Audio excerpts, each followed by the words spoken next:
வகுப்பு 1 போக்குவரத்து முறைகளின் பயணம்.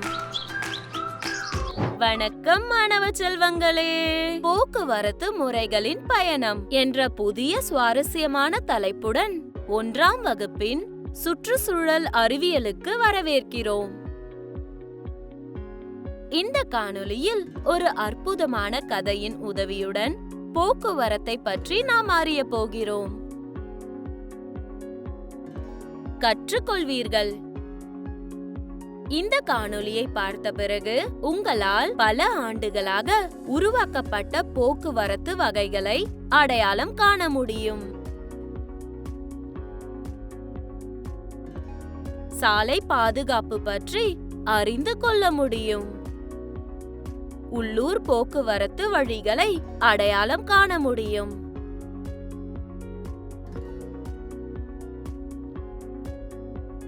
முக்கிய வார்த்தைகள்: வாகனங்கள், பல்லக்குகள், தேர்கள், காளைகள், ரிக்ஷாக்கள். கருத்து வரைபடம்.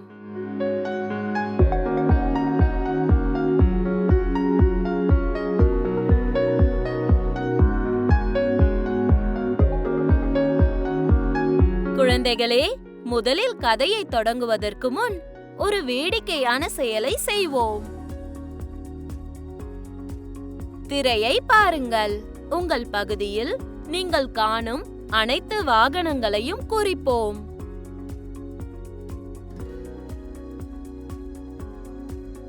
அருமை. இப்போது ரியா மற்றும் அவளுடைய தாத்தாவின் உரையாடலில் இருந்து அதை பற்றி மேலும் அறிந்து கொள்வோம். ஒரு மழைக்கால மதிய வேளை. ரியா ஜன்னலுக்கு வெளியே பார்த்தபோது ஒரு பேருந்து, ஒரு மகிழுந்து மற்றும் ஒரு விசையுந்து செல்வதை கண்டாள். தாத்தா, இந்த வாகனங்களை பற்றி மக்கள் எப்படி அறிந்தார்கள் என்று சொல்லுங்கள். தாத்தா சிரித்துக்கொண்டே, அவை போக்குவரத்து என்று அழைக்கப்படுகின்றன கண்ணே.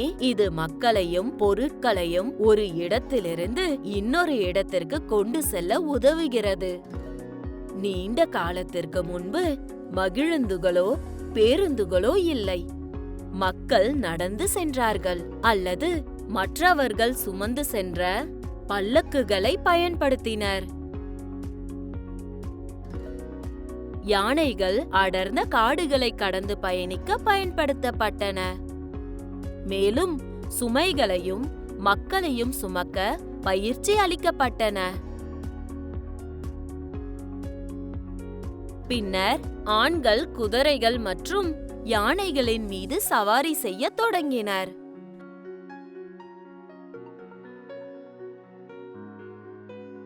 ஐயோ, அது ரொம்ப ஜாலியா இருந்திருக்கும். சக்கரத்தின் கண்டுபிடிப்புகளுக்கு பிறகு எல்லாம் மாறிவிட்டது.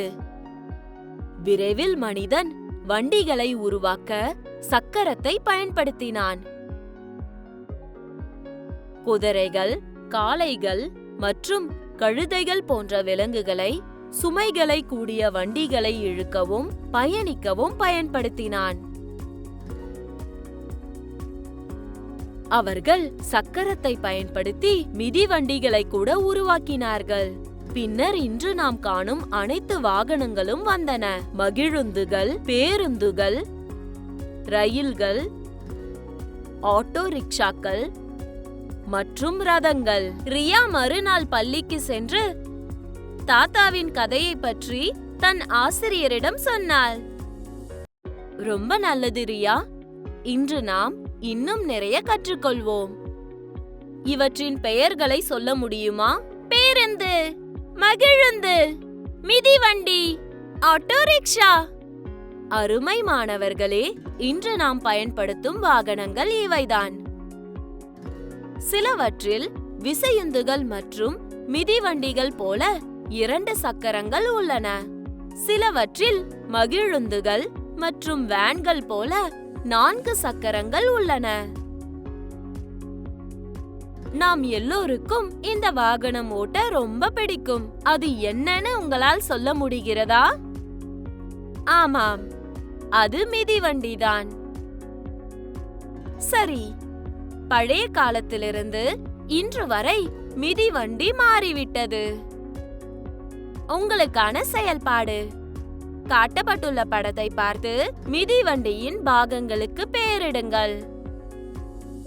குழந்தைகளே, சில வாகனங்கள் எரிபொருளை பயன்படுத்தி இயக்கப்படுகின்றன என்பதை நினைவில் கொள்ளுங்கள்.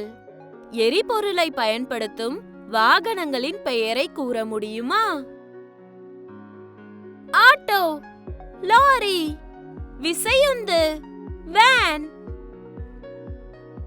மிகவும் நல்லது. காற்றில் பறக்கும் விமானம் நகர எரிபொருள் தேவை. உங்களுக்காக இன்னும் ஒரு செயல்பாடு: படங்களுடன் வார்த்தைகளை பொருத்துங்கள். தீயணைப்பு வண்டி, மகிழுந்து.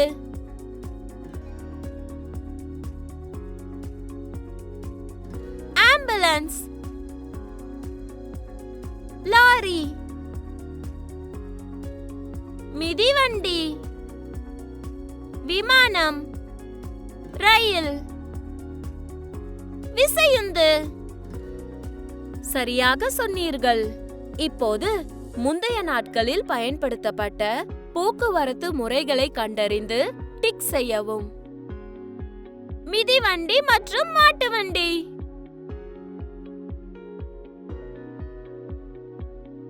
இப்போது குழந்தைகளே, சாலை பாதுகாப்பு பற்றி அறிந்து கொள்வோம்.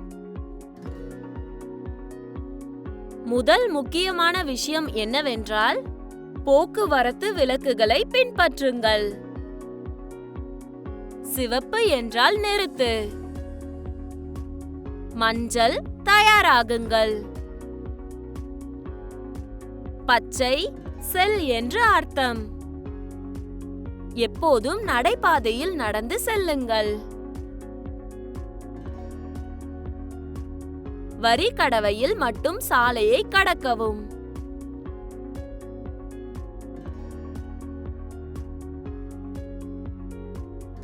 நடந்து செல்ல சின்னம் பச்சை நிறமாக மாறும்போது கடக்கவும். வாகனங்களுக்கு பின்னால் ஒளிந்து கொள்ளாதீர்கள். சாலைகளில் ஓடவோ விளையாடவோ கூடாது.